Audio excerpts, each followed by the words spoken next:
गणपति बप्पा एक बार फिर से हमारे घर पधार चुके हैं। हिंदू देवी देवताओं में बप्पा का एक अलग स्थान है। किसी भी शुभ काम की शुरुआत से पहले गणेश भगवान की आराधना की जाती है। पुराणों में गणपति के जन्म से लेकर उनके शारीरिक बनावट के संबंध में कई कथाएं प्रचलित हैं। एक कथा यह भी बताती है कि आखिर गणेश जी को हाथी का सिर ही क्यों लगाया गया। दरअसल गणेश जी के इस सिर के पीछे एक असुर की कहानी है। गज और असुर के संयोग से एक असुर का जन्म हुआ।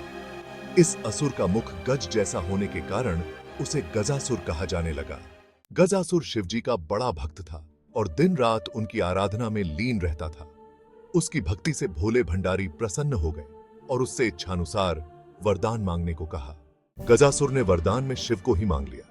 गजासुर ने कहा, प्रभु, यदि आप मुझे कुछ देना चाहते हैं तो कैलाश छोड़कर मेरे पेट में ही निवास करें। शिव गजासुर की ये बात मान गए और उसके पेट में समा गए। जब माता पार्वती ने शंकर भगवान को खोजना शुरू किया और वह कहीं नहीं मिले, उन्होंने विष्णु जी का स्मरण कर शिव जी का पता लगाने को कहा। इसके बाद विष्णु जी ने एक योजना बनाई। अपनी लीला से विष्णु भगवान सितार वादक बने, ब्रह्मा जी को तबला वादक और नंदी को नाचने वाला बैल बनाया। तीनों ने मिलकर गजासुर के महल में नाच किया। बांसुरी की धुन पर नंदी के अद्भुत नृत्य से गजासुर बहुत प्रसन्न हो गया और उसने वरदान में कुछ भी मांगने को कहा। मौका मिलते ही नंदी ने गजासुर से भोलेनाथ को अपने पेट से निकालकर वापस करने को कहा। गजासुर समझ गया कि ये कोई आम लोग नहीं बल्कि साक्षात प्रभु के अवतार हैं। अपने वचन का मान रखते हुए उसने भगवान शिव को वापस कर दिया।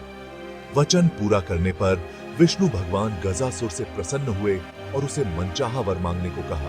फिर हम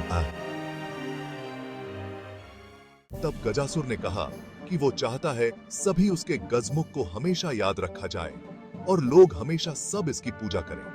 भगवान ने कहा कि समय आने पर तुम्हें ऐसा ही सम्मान मिलेगा। जब भगवान शिव ने पार्वती के बनाए पुत्र की गर्दन को अलग किया तो श्रीहरि गजासुर के शीश को ही काट कर लाए और गणपति के धड़ से जोड़कर उन्हें जीवित किया था।